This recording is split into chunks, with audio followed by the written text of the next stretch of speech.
tarde, boa noite. Meu nome é Elaine e estamos aqui para mais uma lição sobre o pastor. Hoje o nosso tema é o pastor rejeitado. O nosso estudo vai estar baseado em Zacarias, no capítulo 11, todo o seu capítulo 11, do versículo 1 ao 17. E também neste livro aí, capítulo 21 deste livro, que foi a base que eu utilizei para os estudos. Bem, antes de começarmos, eu queria pedir sua atenção para duas coisas. Primeiro, vamos fazer uma oração? Senhor Deus, tenha misericórdia de nós, porque precisamos muito de Ti, muito mesmo, Senhor. Derrama do Teu Santo Espírito e traz unção à nossa vida, Senhor, que a gente possa aprender cada dia mais da Tua palavra, cada dia mais do Teu querer, para conseguir, Senhor, Te servir cada dia melhor, cada dia um pouquinho mais perto do Teu agrado, em nome de Jesus Cristo. Amém.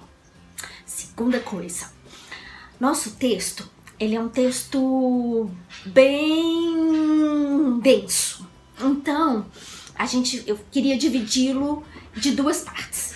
Primeiro, eu vou te contar a história que se passa ali no texto, só para a gente familiarizar, ter uma ideia com tudo que estava acontecendo.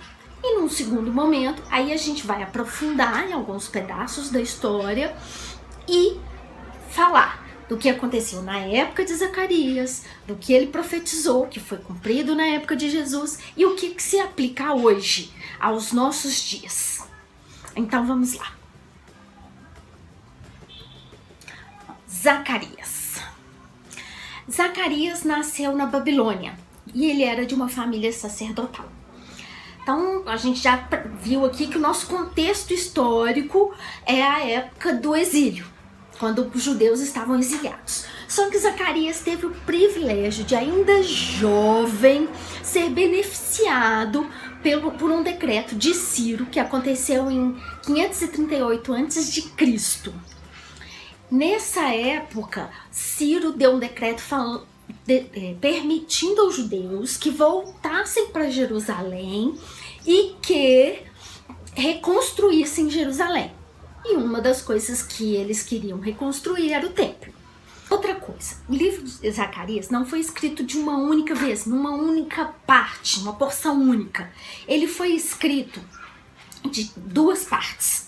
Primeira parte, do capítulo 1 ao 8, ele provavelmente escreveu na sua juventude. Foi logo quando eles chegaram em Jerusalém e ele, junto com Ageu, que é um profeta que eles foram contemporâneos, eles falaram ali pro povo, então, para reconstruir, para obedecer, como sempre no Velho Testamento, obedeça que vocês vão ser abençoados, e essa troca aí de relacionamento com Deus, né?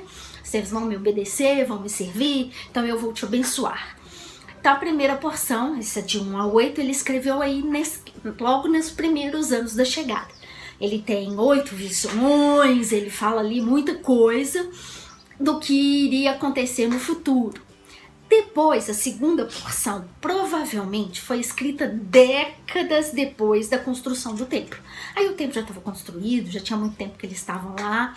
E aí Zacarias começa a ter novas visões e falando do futuro, que a gente vai aprender que é sobre Jesus, ok? Então é nesse contexto que a história se passa. Bom, o cenário da história que é utilizado ali é sobre o pastor e as ovelhas. Então ele vai estar o tempo todo falando do pastor, o que acontece com as ovelhas, como que o pastor cuida das ovelhas. E depois a gente vai interpretar isso. Então vamos à história. Então, Zacarias foi chamado por Deus para fazer uma encenação. Então ele foi viver aquilo que Deus queria ensinar para o povo. Foi vivendo que eles aprenderam. Então a gente imagina Zacarias ensinando, é um teatro mesmo, né? Ele andando pela cidade, ele representando tudo aquilo que Deus queria ver, ensinar para o povo. E aí ele se colocou no lugar de pastor. Ele era um pastor e ia cuidar das ovelhas. As ovelhas é um bicho manso, né? Um bicho que se deixa levar, se deixa instruir, por isso a comparação. Então ele tá ali, ele pega 2 varas e começa a andar pela cidade. Imagina Zacarias andando pela cidade. E ele dá nome para as varas. Uma vara ele chama de graça, a outra de união. Imagina ele andando pela cidade gritando: Graça, vamos lá disciplinar essas ovelhas. União, você também tem que vir. Vamos todos juntos lá cuidar do rebanho. E assim ele faz, ele vai cuidando do rebanho e ele fica um período de tempo cuidando do rebanho. Só que acontece uma coisa, as ovelhas não gostam desse pastor, elas não gostam do bom pastor. E elas demonstram isso de tal maneira que Zacarias chega a falar assim: as ovelhas me detestam, então eu não vou mais apacentar essas ovelhas, não vou mais cuidar dela. E aí ele se apresenta para os donos das ovelhas e fala assim: ó, se vocês acharem por bem, vocês pagam meu salário. Se não, tudo bem, não preciso de receber não. Mas os donos das ovelhas resolvem pagar o salário. Como ele não tinha combinado um valor nem nada, eles determinam um salário para pagar. Adivinha quanto é? Quanto é? 30 moedas de prata. Bom, mas esse valor não é um bom salário. De forma alguma é um bom salário. Sabe quanto que representa essas 30 moedas de prata? Esse valor está na Bíblia, está em outro texto bíblico. E ele representa o valor que se pagava ao dono de um escravo quando, por algum motivo, se matava o escravo. Então, o escravo foi fazer um serviço e, por um acidente, alguém matou o escravo. O dono do escravo tinha que ser indenizado. Em qual valor? 30 moedas de prata. Então, esse era um salário muito ruim. Era o valor de um escravo morto. E Zacarias se sente humilhado com isso. Ele se sente desprezado, se sente triste. E ele lança de volta essas 30 moedas lá no templo, perto do oleiro, de forma que o dinheiro é entregue para o oleiro, que recebe aquele valor, e Zacarias não fica com ele. Bom, mas nessa história, isso aqui foi o de menos. A rejeição das ovelhas, o fato das ovelhas não gostarem de Zacarias, saiu muito caro. Mas muito caro. Ele quebra primeiro a vara que ele deu o nome de graça. Depois ele quebra a vara da união. E a gente vai ver que as consequências disso e o que isso significa é muito triste para o povo. Ele quebrou essas 2 varas. E a gente vai entender que uma vida sem Deus, longe de Deus, só pode trazer uma coisa. A gente só consegue uma coisa, que é dor e sofrimento. Bem, essa é a história que aconteceu em Zacarias. Eu contei com as minhas palavras, de uma forma resumida, tudo que se passou ali naquele capítulo 11.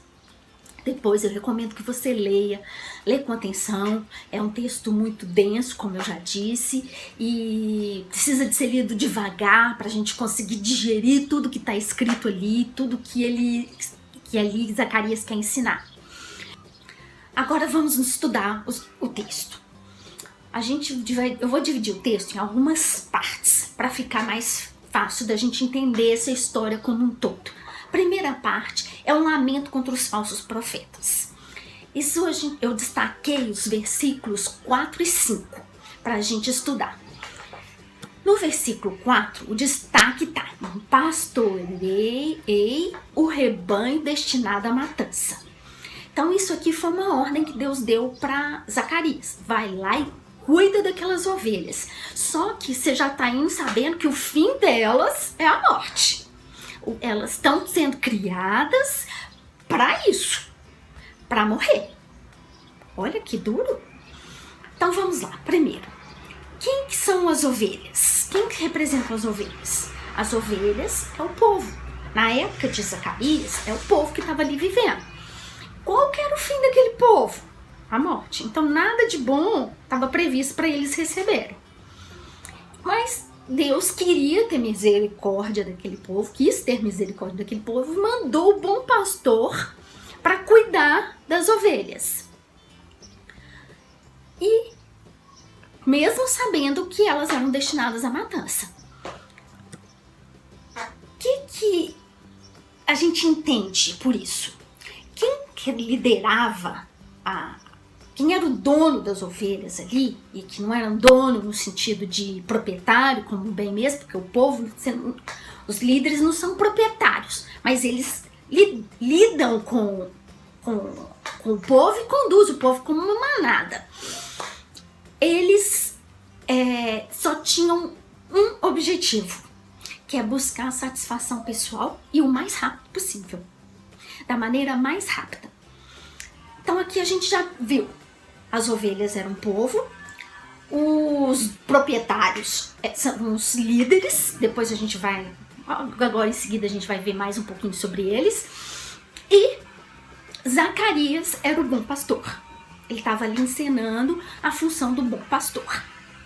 Se a gente transportar isso para a época de Jesus, as ovelhas continuam sendo o povo judeu, Zacarias representa Jesus, o bom pastor, e os proprietários, os donos das ovelhas, continuam sendo os líderes, que não preocupavam com as ovelhas, que não estavam nem aí pro povo.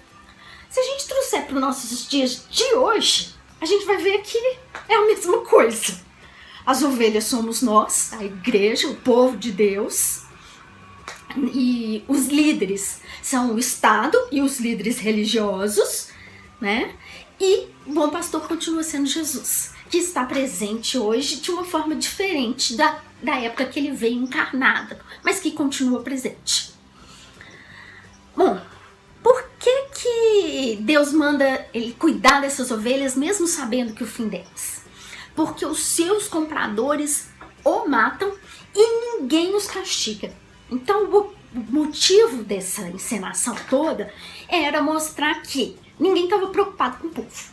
Então ele queria demonstrar que os compradores, os proprietários, os líderes, né? Todo mundo, ninguém estava preocupado com o povo. Isso se aplicava na época de Zacarias, na época de Jesus e na nossa. Aqui, quando ele fala os compradores, fica claro pra gente que tem duas classes de pessoas ali, de proprietários de ovelhas, que são os proprietários, os líderes políticos e os comerciantes. Todos dois tinham só aquela finalidade que eu falei antes, que era o lucro, que é obter o ganho, obter uma gratificação pessoal e imediata. E aí ele diz, aqueles que vendem, são os proprietários, dizem, bendito seja Deus, estou rico, estou rico. Nem os próprios pastores poupam as ovelhas. Com isso a gente pode ver que ninguém da liderança, nem os donos das ovelhas, nem os líderes políticos, nem os líderes religiosos, ninguém estava preocupado com as ovelhas. Estavam preocupados somente realmente com o dinheiro.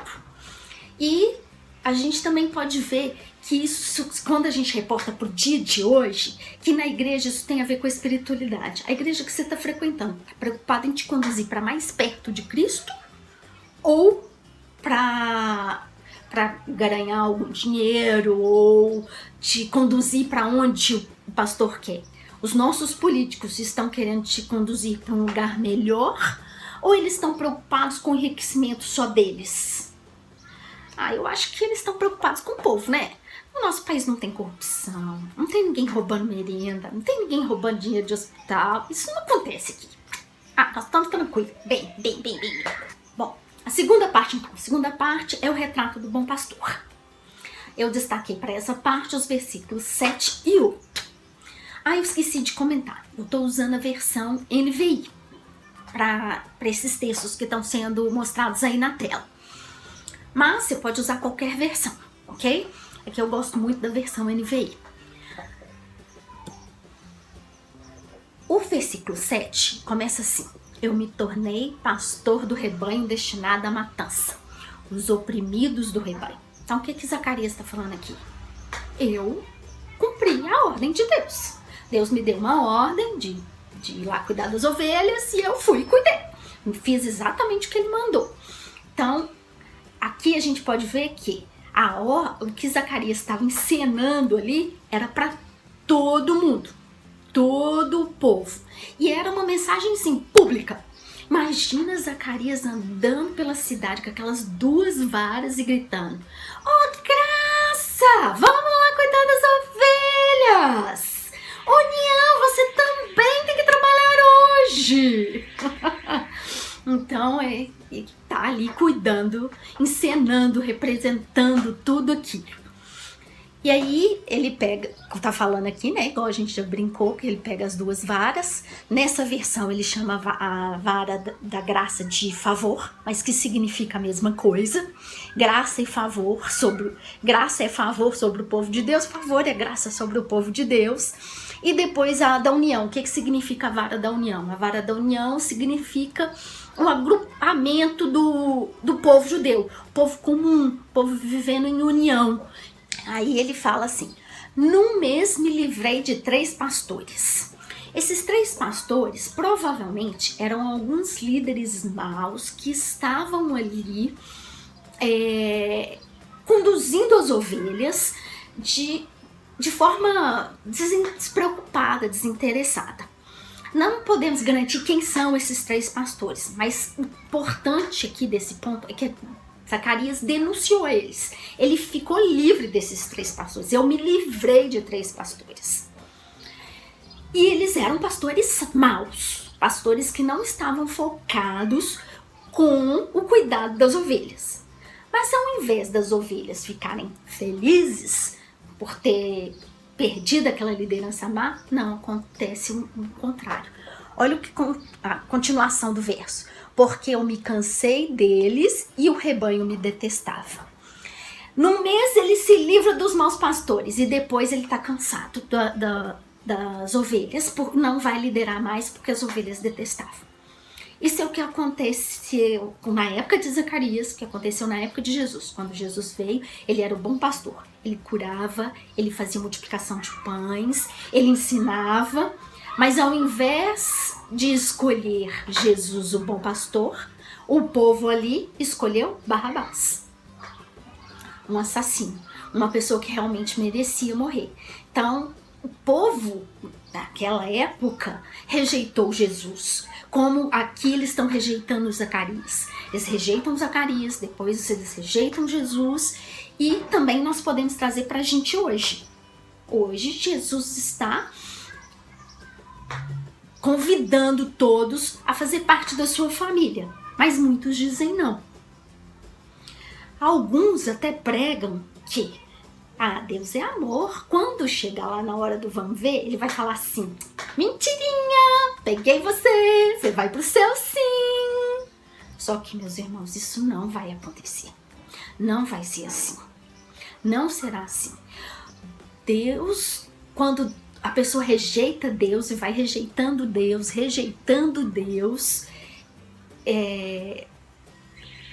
ele vai rejeitar o povo e vai mandá-los para o inferno. Não é ele que está mandando, na verdade, né? É a escolha da pessoa que está indo para o inferno. Então, resumindo aqui, a gente vê que o povo não queria líderes fiéis. Eles não queriam abandonar suas práticas pecaminosas, eles não queriam largar todas as coisas que eles faziam, eles não importavam se a finalidade deles era a morte. O que eles queriam é continuar praticando o meu pecado. Eu não quero seguir o bom pastor, eu não quero fazer boas coisas, eu quero continuar minha vidinha aqui mesmo. Isso é muito triste, né? Bom, aí agora a gente chegou na terceira parte, que é o rebanho rejeitado. Eu selecionei os versículos 9 e 10. Então eu disse: não serei mais o pastor de vocês. Zacarias depois de ser rejeitado pelas ovelhas, que o detestavam, não gostavam dele, apesar de todo o bom comportamento que ele tinha, dele instruir, dele cuidar delas, ele também rejeita as ovelhas. Não vou cuidar mais de vocês, de forma alguma. O que isso quer dizer? Quer dizer que depois de muita graça e longânime, Deus também rejeita aquele que o rejeitam. É o caso do inferno, né?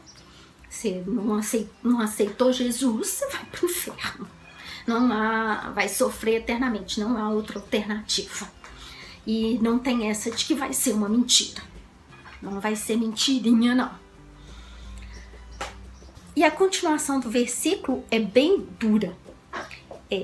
Morram as que tiverem de morrer e sofram as que tiverem, que elas sejam entregues umas às outras e comam a carne uma das outras. Bom, essa parte aqui não aconteceu na época de Zacarias, mas aconteceu para o povo que rejeitou Jesus.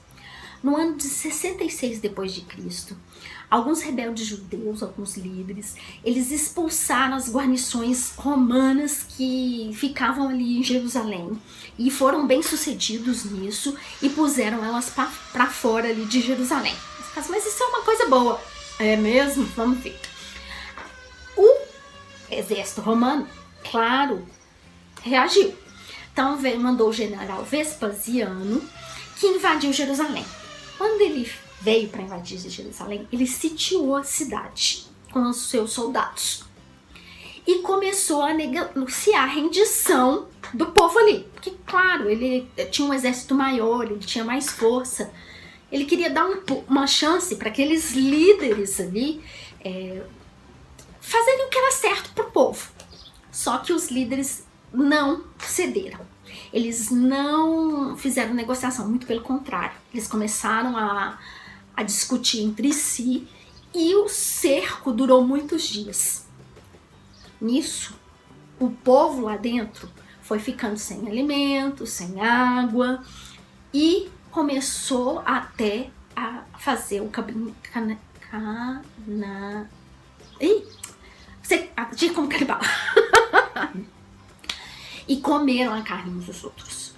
E o pior, isso não foi suficiente para tocar o coração daqueles líderes e aceitarem uma rendição.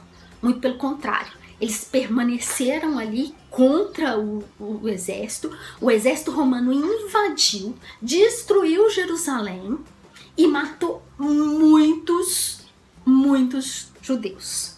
Então tudo que está nesse versículo 9 se cumpriu nesse ano. Mas esse castigo grande da rejeição de Jesus não foi só isso que aconteceu.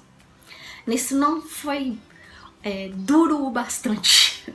Eles estavam sendo punidos porque eles rejeitaram Jesus. Eles disseram, caiam sobre nós o sangue dele. E caiu. Isso já se cumpriu. Mas não foi só isso que aconteceu, não. Foi só essa consequência, não. Tem mais. Lá, Zacarias quebra a vara do favor, né? Então, peguei a vara chamada favor e a quebrei. Quando ele quebra essa vara, o que está acontecendo? Ele está dizendo, ó, já que vocês não me querem, vocês não me querem como Senhor, como líder de vocês, a Deus, eu também não vou poder ficar aqui te abençoando. Você não vai desfrutar dos meus benefícios. Não era assim que Deus tratava o povo de Deus no Velho Testamento? Você é seu Senhor, você me obedece e eu vou te abençoar? Aí aqui ele quebrou essa aliança. Não tem mais essa aliança. Você me obedece e eu vou te abençoar. E eles começam a sofrer com isso. O primeiro sofrimento com a negação de Jesus foi o que eu te contei que aconteceu lá no ano 66. Mas eles vêm sofrendo com isso. Zacarias não quebrou, não foi só a vara da graça, ele quebrou também a vara da união. O que significa que o povo judeu não seria mais um. o que aconteceu também, que a gente sabe, que os judeus foram dispersos, se espalharam pelo mundo e só se tornaram uma nação bem recentemente, em termos de história, né? Que eles voltaram a ser um país e ser considerado como uma nação. Para a partida do Salvador, eu selecionei 2 versículos, o versículo 12 e o versículo 13. O versículo 12 diz assim: eu lhes disse, se acharem melhor assim, paguem-me. Se não, não me paguem. Então me pagaram 30 moedas de prata. Isso aqui eu nem preciso de contar, que tá se referindo a Judas, né? Todo mundo sabe que aqui é o preço que foi pago pela traição de Jesus. E olha que salário bom. Eles pagaram o mesmo que valia um escravo morto. Triste, né? Judas nem negociou um bom salário. O que ofereceram para ele, ele aceitou. Ele aceitou isso mesmo e estava bom. Jesus não tinha muito valor para ele, ou valor nenhum. E esse tantinho aqui tá bom. Esse número aqui, 30 moedas de prata, tá ótimo. E depois, o que Judas faz com essa 30 moedas de prata? Ele lança isso lá no templo. Como Zacarias fez, ele lançou para o oleiro e olha o que Deus diz, esse ótimo preço pelo qual me avaliaram. Isso é um ótimo preço? Deus está sendo irônico aqui, está sendo muito irônico. Olha que preço ótimo que eu vou. Eu pego o meu único filho, mando aí na terra para morrer no seu lugar e ele vale 30 moedas de prata, mais nada. Ele é um bom pastor e não tem valor nenhum.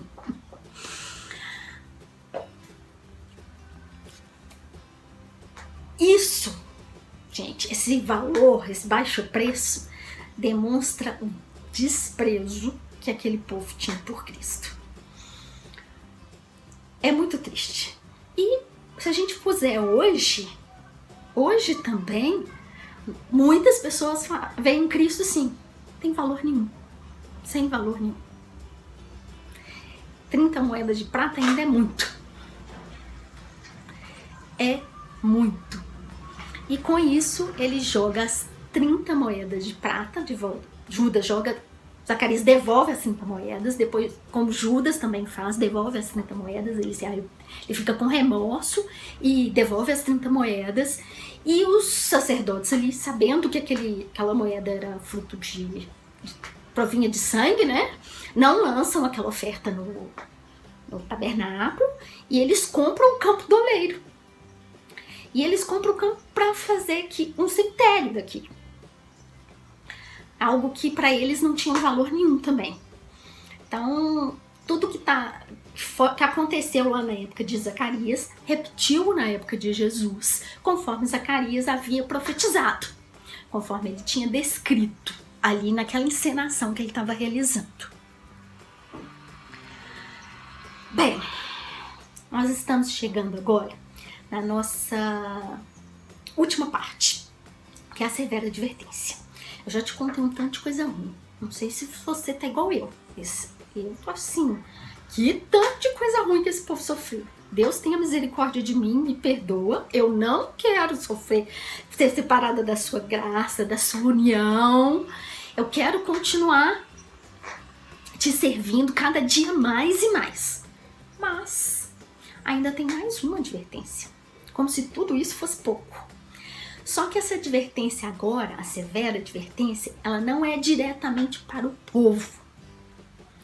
Ela é para um grupo específico. E quem é esse grupo? O versículo 17 fala assim: ai do pastor imprestável, que abandona o rebanho. Aqui, essa advertência agora, essa punição extra, digamos assim, é para os líderes políticos, para os corruptos políticos ali, para aquele que conduz o rebanho. Então o versículo continuando a ler fala assim: que a espada fira o seu braço, o braço do líder, e fure o seu olho direito, que seu braço seque completamente e fique totalmente cego o seu olho direito. Isso é muito duro também, né? Mas é para os líderes.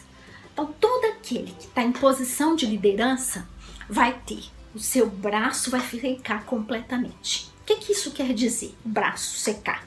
Na verdade, o direito, o braço secar, quer dizer que ele vai perder todo aquele poder de liderança, poder secular que ele tem de conduzir o povo. E que seu olho fique totalmente cego. O que quer dizer essa parte do olho? O olho ali é sinônimo de conhecimento. Então, como ele vai ficar cego, ele vai perder todo o conhecimento e discernimento espiritual. Por isso que a gente vê tanto político assim, mas de onde que esse político tirou isso? Ele tá aqui já caindo nessa severa, ele perde o poder do braço e fica cego, fala coisas como louco. Então, vamos lá. Então, o que a gente vai entender aqui dessa severa advertência? Que aqueles que foram colocados em posição de liderança sobre o povo de Deus serão responsabilizados e julgados. Então, os pastores também serão responsabilizados e julgados. Também a gente tem que entender que Deus condena aqueles que estão investidos de autoridade e interesse das pessoas que deles dependem, e abandonam os interesses das pessoas que dele dependem e estão sob sua autoridade. Então, qualquer tipo de liderança, gente. Eu tô ali liderando aquele grupo, desde o ministério maior até o menor. E abandona o interesse daquele povo, começa a correr atrás do meu único benefício de fama, de levar meu ego, de ganhar dinheiro. Eles vão receber como consequência, além da consequência que eles vão receber junto com o povo, a consequência mais severa, que é a perda do braço e do olho. Tá vendo essa foto que eu coloquei aí? Essa foto tem de um lado um rei e de um lado um bispo, um padre. O que eu quero enfatizar? É a responsabilidade. Primeiro vamos falar do bispo e do padre. É a responsabilidade pastoral sobre o rebanho. Nós temos que respeitar nossos pastores, porque eles são responsáveis. Mas eles têm que temer o Senhor, porque quando eles estão liderando, eles estão nos conduzindo segundo as ordens de Deus. É muito sério quando o líder leva as ovelhas para o mau caminho. O povo, nós, a igreja. Então, muitas vezes, o pastor não vai falar algo que nos agrada, que nos favorece. Mas a gente tem que ficar atento e submisso, porque é o papel dele ensinar, educar, corrigir e às vezes até chamar a atenção. Então a gente tem que respeitar os pastores, a gente tem que estar subordinado a eles e saber que a carga do líder é mais pesada do que a nossa, muito mais pesada que a nossa, tanto que ele tem um castigo especial só para ele. Se isso pode ser chamado de especial. Ele tem um castigo só para ele. Mas quando a gente fala do castigo da liderança, a gente não está falando só dos líderes da igreja. Hoje, como se passaram na época de Jesus, ou em qual época que seja. A gente também está falando da responsabilidade daqueles que são colocados nessa posição. Responsabilidade dos políticos. Eles também vão ter uma cobrança à parte. Responsabilidade dos empresários como líder daquelas pessoas que estão ali na sua empresa trabalhando para você. Responsabilidade quando você assume o compromisso de liderar. Responsabilidade do professor quando ele está ali diante de uma sala de aula educando aquelas crianças. Todos esses são privilegiados. Olha só, eles têm um castigo específico para eles, para quando eles não obedecerem a Deus, não servirem a Deus. Que Deus tenha misericórdia de nós, né, irmãos? Vamos pedir a Deus misericórdia, sabedoria, para que a gente possa conduzir o povo adequadamente. Que todo mundo que tem um papel de liderança seja sábio. Que Deus tenha misericórdia da nossa vida. Que nós, como mães, que também somos líderes ali dos nossos filhos, junto com os nossos maridos, claro, o papel principal é do homem, que é o sacerdote, mas nós também temos papel de liderança na nossa família. Que a gente tenha sabedoria. saiba conduzir todo mundo de acordo com a palavra de Deus. Que cada dia mais a gente busque estudar a palavra de Deus para saber o que Deus quer de nós, do nosso comportamento, das nossas atitudes. Que Deus derrame do seu Espírito sobre as nossas cabeças, porque nós precisamos infinitamente dele. Não tem palavra para descrever o quanto nós precisamos dele, o quanto eu preciso de Cristo, o quanto eu preciso da unção de Deus. E que ele tenha misericórdia. Que Deus nos abençoe a todos. Muito obrigada.